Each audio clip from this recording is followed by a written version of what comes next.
اللہ اکبر اللہ.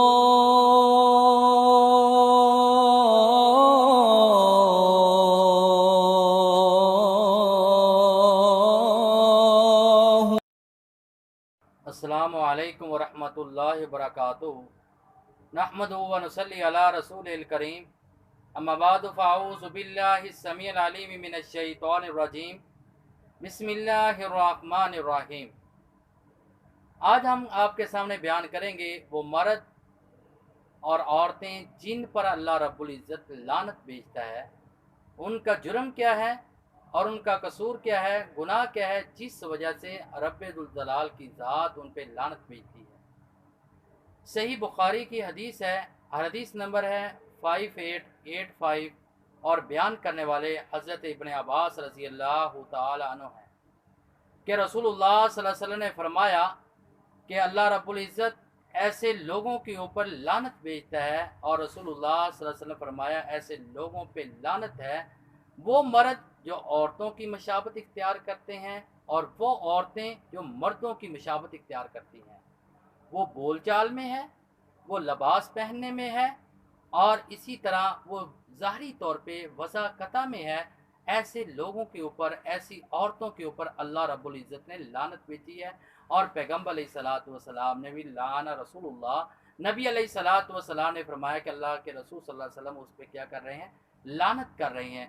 اور اسی طرح دوسری حدیث ہے، اور دوسری حدیث سنن ابی داود کی حدیث ہے، حدیث نمبر ہے 4098، بیان کرنے والے حضرت ابو ہریرہ رضی اللہ تعالی عنہ ہے کہ ایسے مردوں پہ لعنت ہو وہ جو عورتوں کی مشابت کا لباس پہنتے ہیں، اور ایسی عورتوں پر لعنت ہو جو مردوں کا مشابت پہن کر اور مردوں کی مشابت کا لباس پہنتی ہیں. یعنی آج ہمارے معاشرے میں مرد کس طرح عورتوں کی مشابت اختیار کرتے ہیں، اور عورتیں مردوں کی کس طرح لباس کے لحاظ سے، بول چال کے لحاظ سے، ظاہری طور پہ وضاقتہ کے لحاظ سے کس طرح ایک دوسرے کی مشابت اختیار کی جاتی ہے. بڑے غرور کے ساتھ، بڑے فخر کے ساتھ یہ کام کرتے ہیں. یاد رکھ لیں ایسے لوگوں پہ رسول اللہ صلی اللہ علیہ وسلم لعنت بھیج رہے ہیں، اور رب ذوالجلال بھی لعنت بھیج رہے ہیں.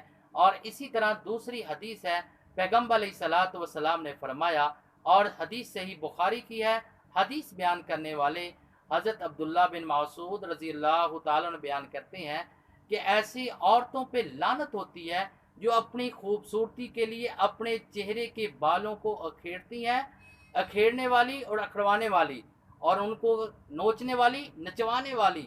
اور اسی طرح دوسری وہ عورتیں جو اپنی خوبصورتی کے لیے اپنے دانتوں کے درمیان فاصلہ کرتی ہیں، دانتوں کو تراشتی ہیں. ایسی عورتوں پر بھی نبی علیہ الصلوۃ والسلام نے فرمایا لعنت ہو. لہٰذا یہ ہمارے معاشرے میں آج کا رواج چل رہا ہے، اپنی خوبصورتی کے لیے اپنے چہروں سے بال اکھیڑے جا رہے ہیں. ایسی عورتوں پہ نبی علیہ الصلوۃ والسلام نے فرمایا لعنت ہو.